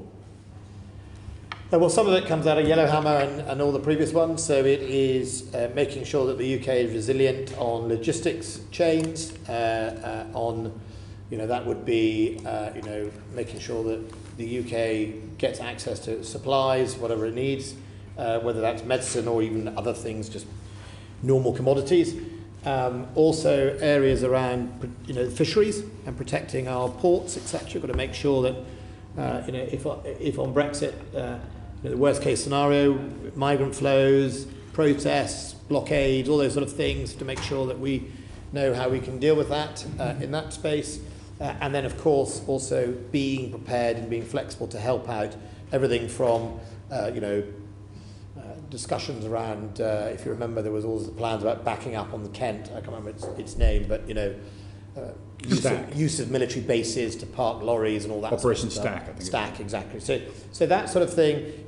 The plus side is before COVID, the work we've done on things like Yellowhammer, has been brought forward, and the other thing is suddenly all the other government departments are in a much more alert mind state than they might have been because of COVID. So I think that's the first thing to say. But it's quite broad. And some of them are interchangeable, but it certainly brings into play things like maritime security much more than the past, and that's been very useful. Anything to add, Joseph? Not really, Secretary. I think that's Okay, covers it. good. If we can, sorry, yes, please do it. Just quickly coming on that, it's brilliant that they got R1 to R3, notice to move.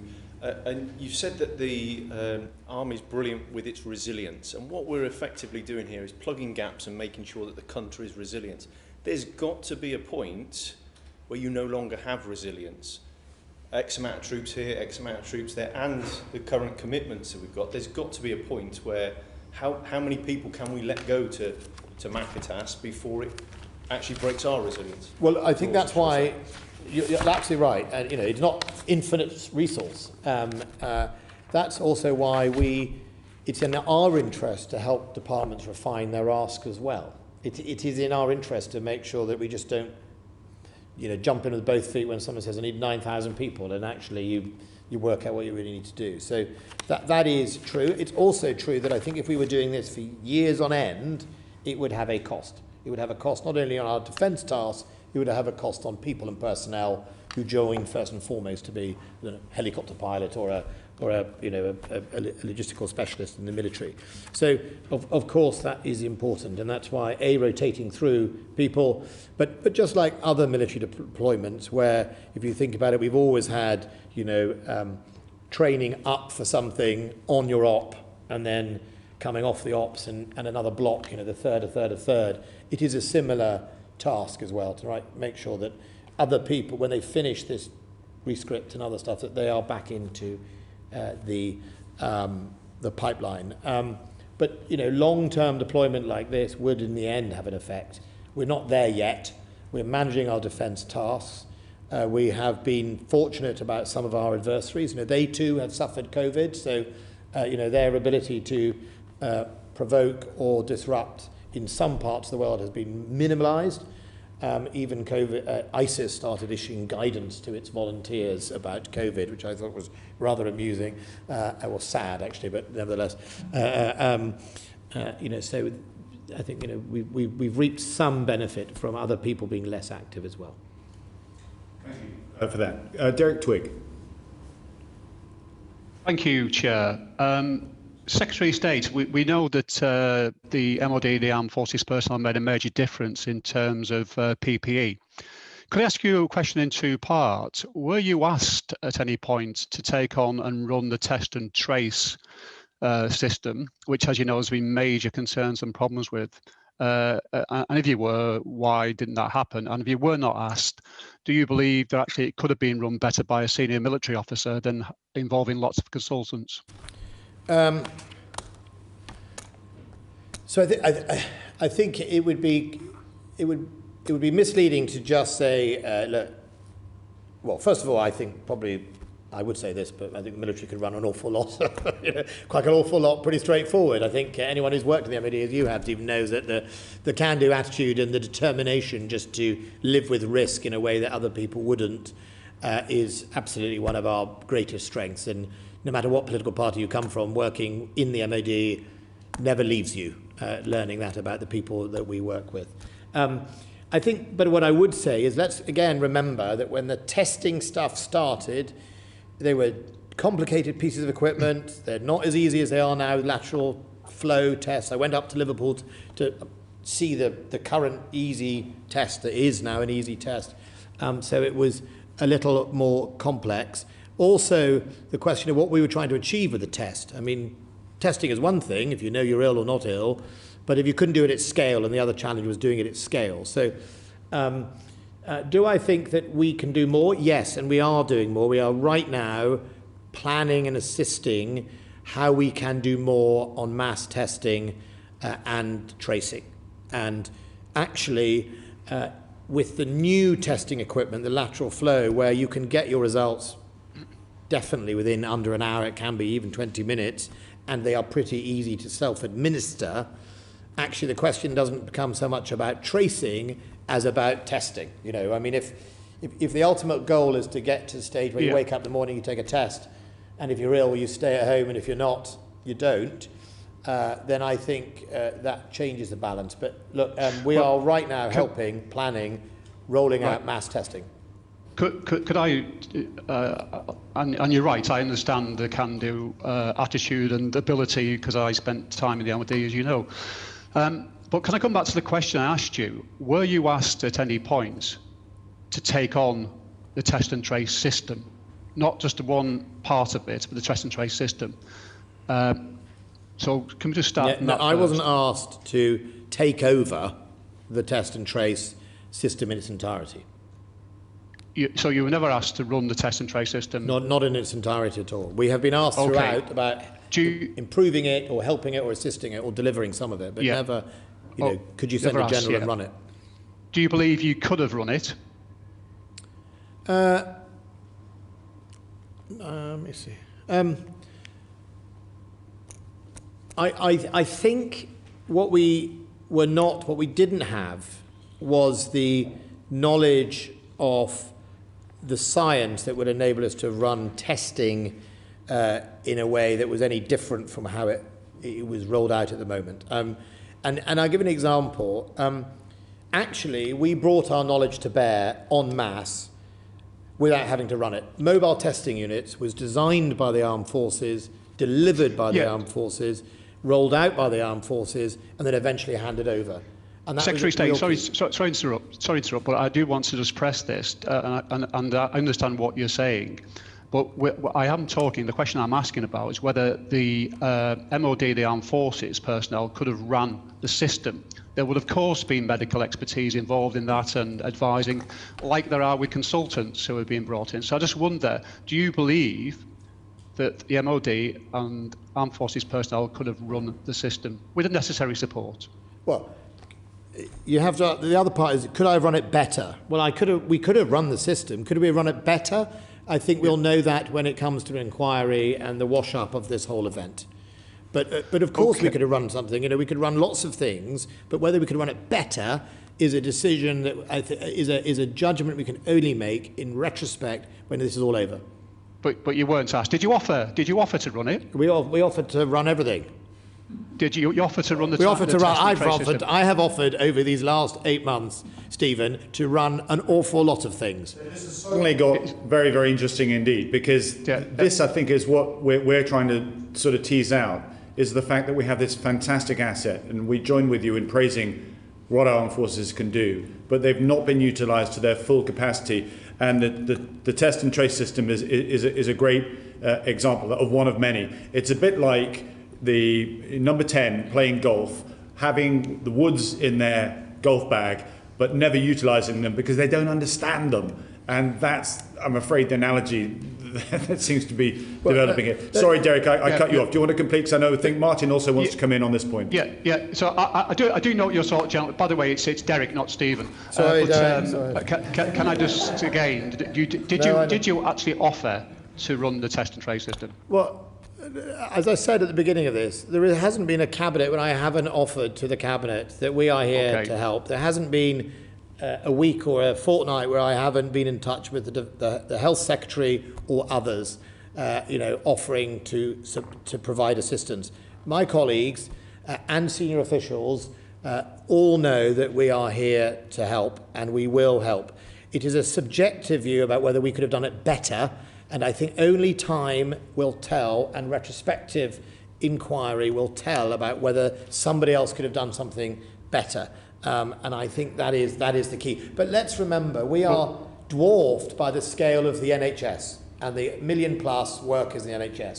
So the sense that there wasn't other people out there perfectly capable of helping is wrong. There are, and also what I would say. But it costs a lot of money to pay consultants. Look, I'm not going to, it's not those decisions, contracting decisions. About what the government does. I'll go on to another question. Can we just refer to the mass testing programme in Liverpool? Yeah. It's cut off. You've gone to mute. You muted yourself, I think. Sorry, can you hear me now? Yes. Yeah. Yeah. Sorry, can you just confirm for the record in terms of the testing in Liverpool that there were actually 2,000 Armed Forces personnel there. Is that correct? Yes, they've gone, I think they're above 2,000, over 2,000. Okay, and we're very grateful, and I know people up there are very grateful for what the work that our Armed Forces personnel have done there. What about your ability to cope with a programme that's expanded to London or even possibly, all the major cities? Well, I think that's what, when I was asked earlier, I'm just trying to look to get you the exact testing in Liverpool. At the moment in Liverpool, we are delivering, in the last 24 hours, 11,130 tests, but our testing capacity is about 38,000. So that's the current gap. And, look, I'm a Lancashire MP, and the greatest thing is I work very well with Joe Anderson.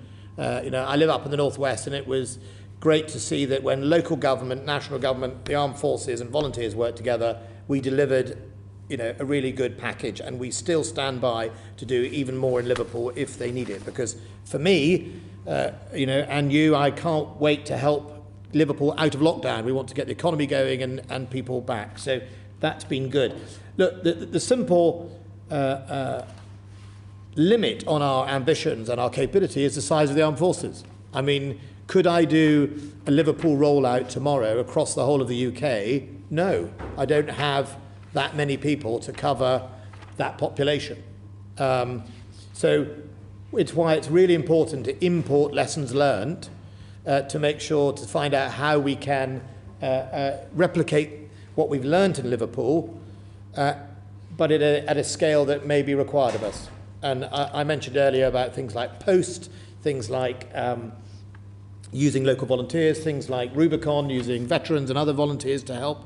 But the answer is no, we couldn't do it en masse at that scale because of the size of our armed forces. Thank you. And finally, Chair, just the vaccines, you're being helped to prepare for the vaccine programme?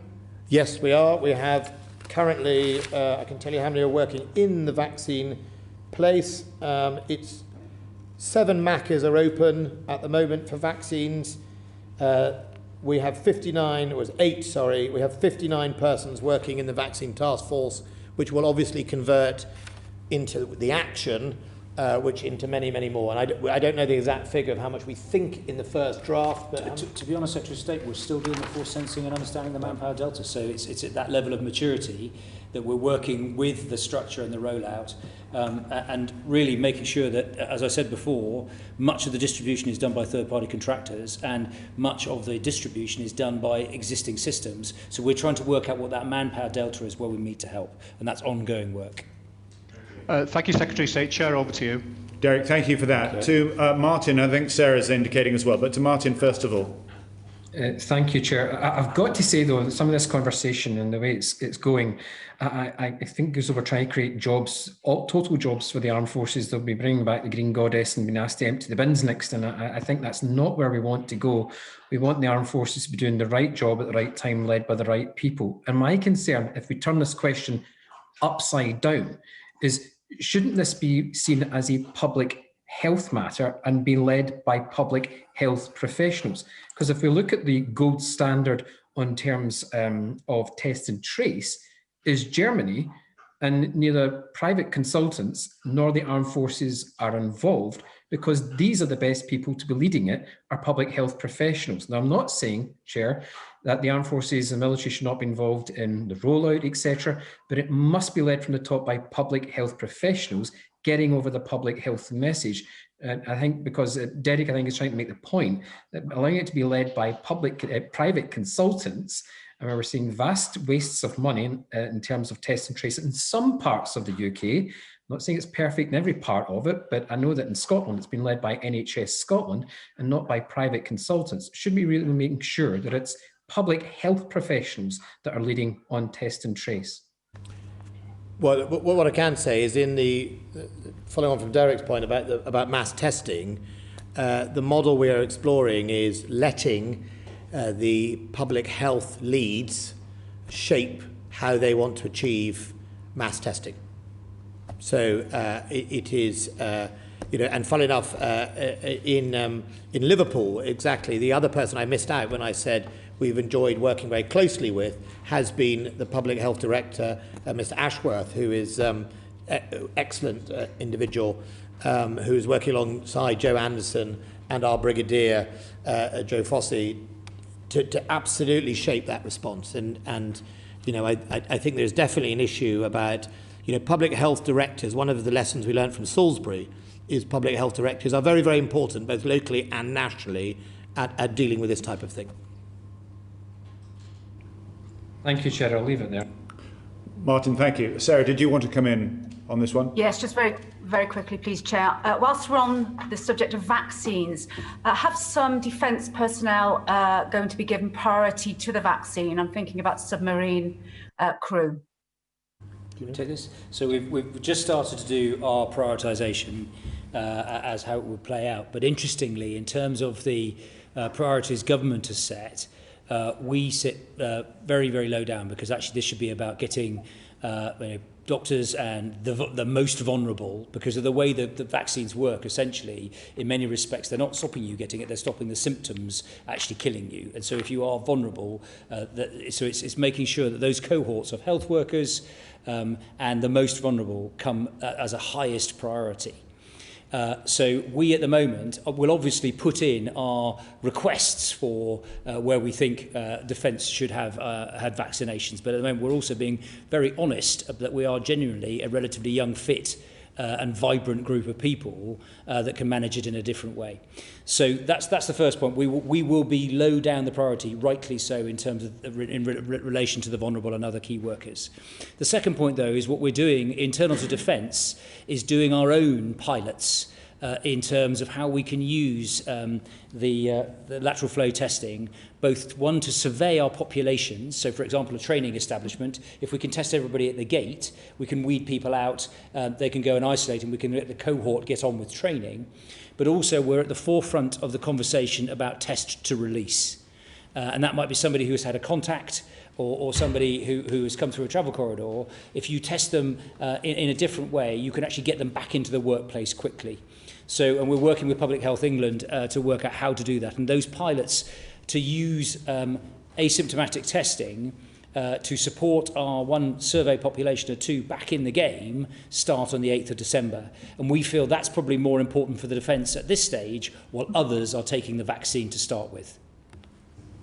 Thank you, General. Thanks.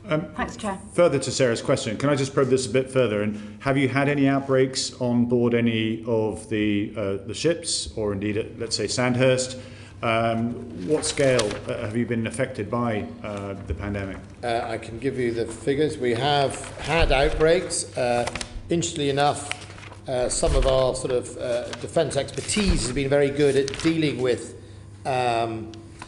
how to deal with it. We had an outbreak on a ship. We had and they were isolated and dealt with it properly. I'm just going to get you the exact number for help. Which number of MED tested? If you like, I can give you the figures. So there have been 44,197 service personnel tested.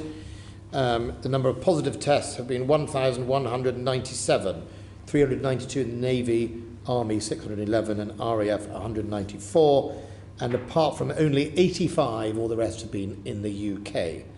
So we have had them. They have been dealt with in accordance with the advice, and they have been isolated. In some cases, we would do quarantine before going on a deployment, tested throughout, and if anything happened, either taken off a ship if they could be, or if not, they were isolated, and that slowed the spread or stopped the spread in many cases. So on the ship, which ship was it that was affected? The Queen Elizabeth vessel. Queen Elizabeth, HMS Richmond also. But because I think, as the Secretary of State's articulated, we've taken outbreak management very seriously. Yeah. And we've used some of the technology in our biomedical technicians, actually to put them on deploying ships, and they have a test capability. So we've done very simply is on the carrier, we've had areas where we've said actually we're going to have an isolation facility. Okay, so just walk me through what on the carrier itself. The carrier departed. I presume it was moving into an operational environment or on exercise, and yes. I don't know what the crew is now. Is it 500 or something like that? It's circa 850. Depends on what you've got loaded. Depends on what you absolutely. You had an outbreak. How many people were affected on it? I can't give you the exact figures, so I can come back to you, but essentially it was managed as an outbreak. So we had two basic plans. One is if it is an individual who has not been in contact with others, because we always said that she was within helicopter reach of the land, that individual would be CASEVAC'd and isolated off. But actually, again, we've got a protocol on all naval vessels for how you have an isolation facility. And you essentially do a contact trace on board, and then you isolate those people on board. And that's but I presume you're doing testing before you actually depart. Yes. So low figures. So if my memory serves me right, and I'll write to correct if it isn't, on the first deployment, Queen Elizabeth, there were 4 people, and they were taken off. On the second deployment, we're talking low double figures.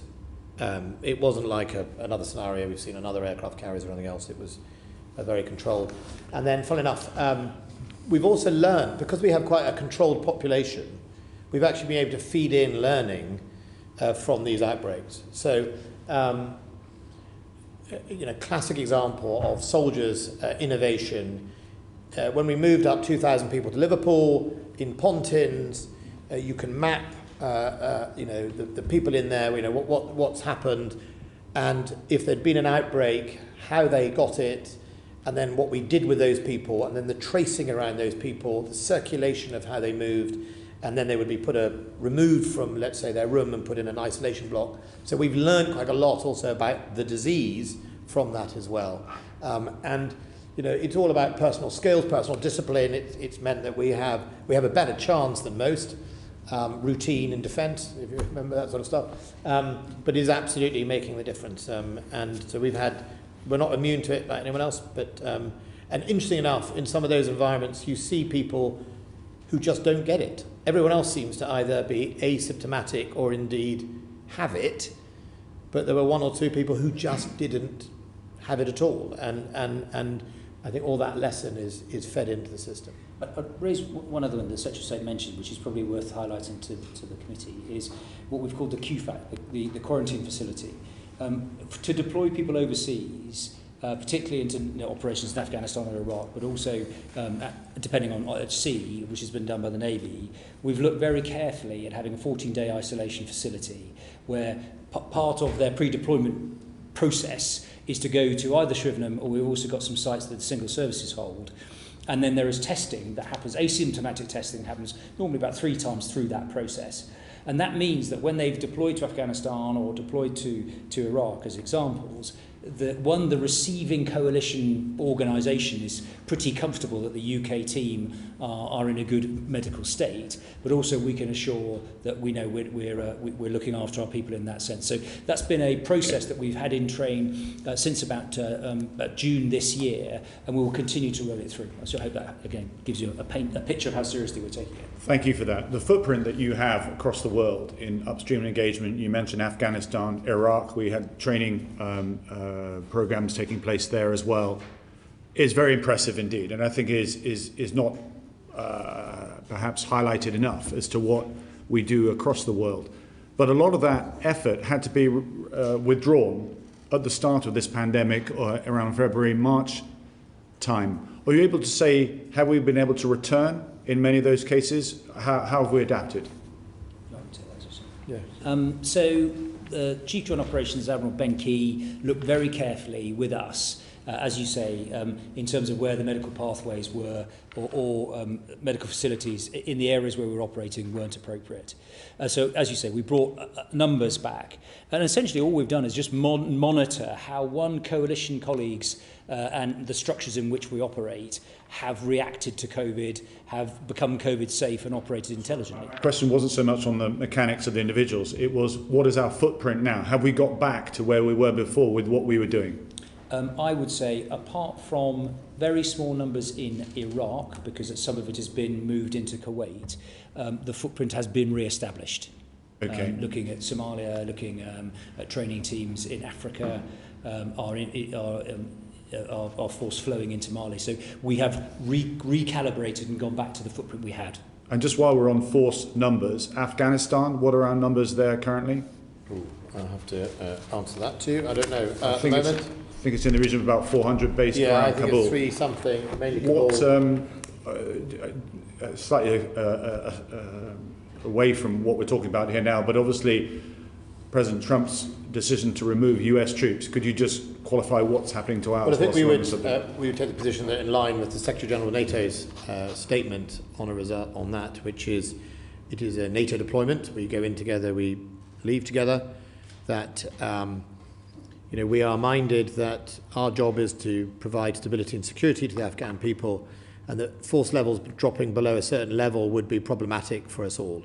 I have engaged with my US counterpart last week to discuss that issue, and we haven't seen the detail of the reduction, exactly how that's going to be achieved, but we are making it very clear alongside our other NATO partners that it is very, very important that we do so in a way that doesn't leave the Afghans vulnerable and our NATO partners vulnerable should that happen. And we are still continuing to plan and train for the forces going back to do the Kabul. We've already got a unit, a regiment, I think, out there at the moment, and that will be replaced by another one. That's not changing at the moment. We need a sufficient force structure to be able to do our counter-terrorism and our protection. So will you revisit your entire footprint come the 20th of January after the inauguration of the next president? Well, if the United States continues to draw down, one of the challenges for NATO, one of the challenges for the integrated review is, at the moment, our dependency is so great that if the United States were to unilaterally completely pull out of Afghanistan, it would give very little options for the other nations. So I'm afraid it's a pretty petty and irresponsible decision by the Commander-in-Chief of the US forces, is it not? We'll move on to the next question. Stuart, do you want to take us forward on the money side? Last week's announcement was outstanding, and one of the reviews we're doing, seeing a multi-year funding, if we didn't get that, that was a huge problem. So thank you for the work you did on that. But this year's taken a huge impact of resources. What's the cost of the marginal cost is 27.7 million at the moment. Sorry, say again? 27.7 million pounds at the moment is the marginal cost of the MACAs that we have delivered. It's not the end of the financial year, but that is the marginal cost for our assistance. Okay, and as it's a MACA task, surely it shouldn't come out of the MOD budget. No, so those costs will be met by the departments. And you're confident that you'll get those costs recovered? Well, send the debt collectors in if they don't. But yeah, I mean, that is the agreement that they have with the Cabinet Office and us. But look, there is no indication, let me be absolutely clear, that they are not going to pay for the costs. I mean, it is without doubt, part of the process. It's marginal, it's not full recovery. So it is, and you could argue that £27 million is not a massive lot compared to the other sums of money that the departments are spending. What do you estimate that to be at the end of the current financial year? Well, I can't give you an estimation. I suspect it will go up simply because my point about going to mass, that if the military are involved in more vaccine rollout, the mass starts to pick up, and the more people cost more money. But I think people will be surprised how low it is in numbers. It's not. I was surprised to do that. Thank you. Thank you for that. Gavin Robinson.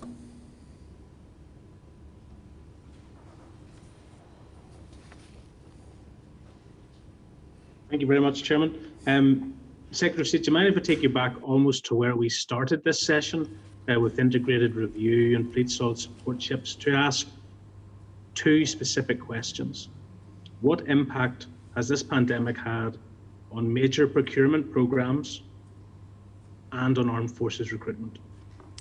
Well, on the major programs, the defence manufacturers have actually done an amazing job. They have lost very few days.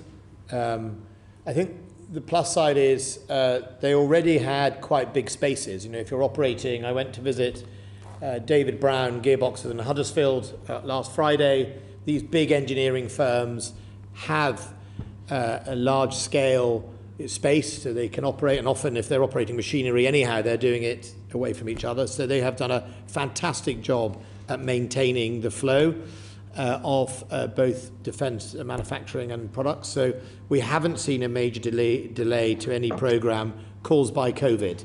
That's a plus side. And I think, like all our constituents who will be worried about the economic impact, for some of our constituents it's a very welcome opportunity to be working and engaging. There's been no shortage of people wanting to go to work and to contribute to building great things for this country.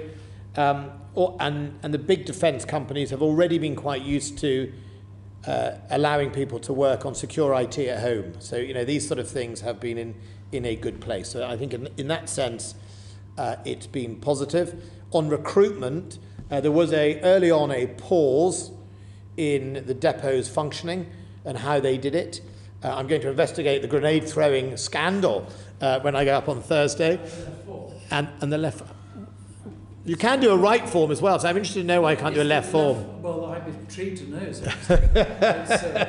dangerous about the left form. But we have quite rightly gone back to picking up and living with COVID effectively in the training of our forces. I was privileged enough to take on behalf of Her Majesty the Queen the Sovereign's Parade in August.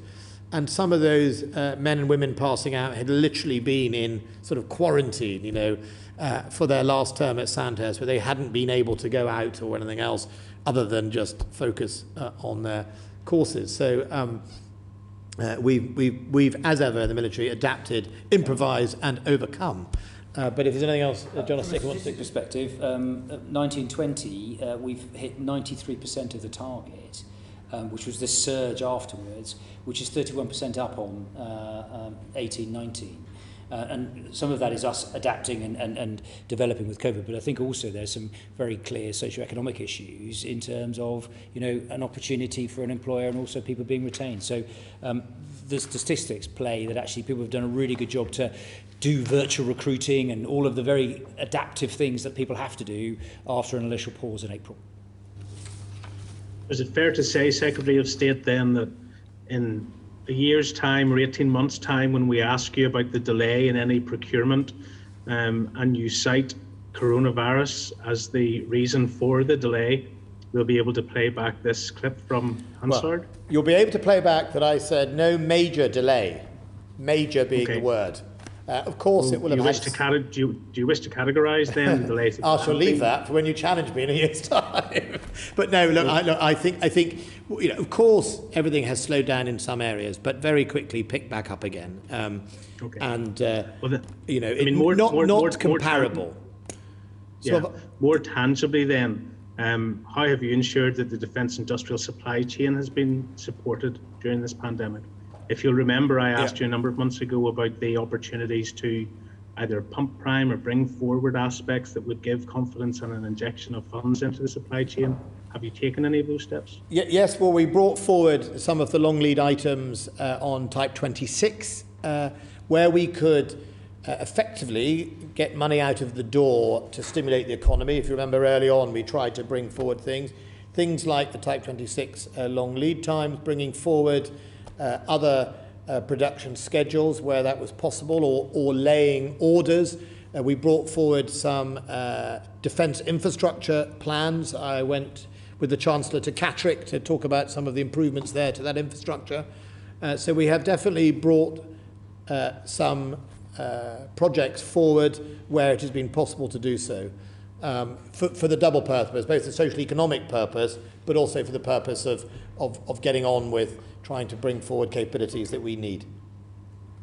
Are you in a position to conceptualise that, to indicate the value of the programmes that were brought forward? I can send you the best thing is for me to send to the committee either the examples and the cost that those examples were, the funding that we brought forward, and indeed how that impacts on the programmes. But the major delays that I see before me at the moment are not because of COVID. Thank you.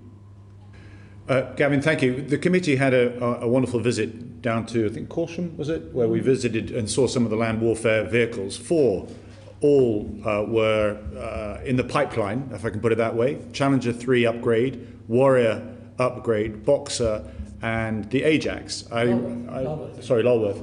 I read today that Boxer has moved a notch forward. Certainly that was mooted in the press. Are you able to give an update on what's happening with these 4 projects? Yeah, I can give you a very top-line budget. So I have encouraged Boxer to be brought forward. In this IR, one of the things is we need to sunset, as we say, as the Chief Defence Staff would say, some capabilities that really are either running out of their capabilities, and we need to sunrise some new capabilities. The only big challenge is how long is the night between the two, and that's why this funding settlement was so really important, to give us that funding headroom to do that. And so Boxer is really a key part of the future, and getting it as forward as possible is really useful. It's also useful for export opportunities as well, because the great thing about our Boxer deal that we did was if we can help land export contracts abroad, a number of them will be made in the UK, which I think is good for jobs in Telford and Stockport, where a large part of it and many of the components are British. In the area currently of Ajax, there is a slight pause in the area around the turret. So we're just trying to sort out some issues with the turret, so that has caused a delay. I'm not sure how material the impact is on that on its delivery time, but I think it's not a massive material impact of that. Issues around Warrior upgrade and Challenger, I think we'll lay out the details in the going forward on plans we have to discuss modernisation, and going back to this point about what are we going to do with all our money is basically the question that we need to answer, you, Parliament, stakeholders and our allies, and we'll lay that out in the future. That's very, very helpful. Finally, we're just drawing to a close. Can I just step back from all of this and just look at our relationship with the United States, which I know you've worked hard and continue to work hard on as our closest security ally. President-elect Biden has announced a formidable foreign policy team, and will probably move us into, I believe, a new era of Western leadership. And yet here we are about to mark the start of our own G presidency by potentially cutting the overseas aid budget. There is a interesting relationship between hard power and soft power, which the MOD appreciates possibly more than most. would you not agree that downgrading our soft power programs potentially could leave vacuums in some of the poorest parts of the world that will cause further poverty and instability, and therefore more a requirement that hard power might be required, and those vacuums could easily be filled by Russia and China? This doesn't give the picture of us claiming genuinely to be a global Britain when we should really be advancing a sense of duty as the West gains greater resolve with new leadership in the White House. Well, Chairman, I don't know what is in the Chancellor's budget, so I don't know whether... Tell me. I don't... Tobias, you have been in government. Chancellors keep their budgets very close to their chest. Yes. So I don't know, and it would be wrong to speculate. But what I could just point out, and you know this, that soft power doesn't belong in other departments anymore. It belongs in our department as well. And if anything, the lessons of constant competition is, which you allude to China and Russia, is that soft power is much part of defence's output as anybody else's. I know an awful lot of soldiers who are also humanitarian aid workers. I don't know many humanitarian aid workers who are also soldiers.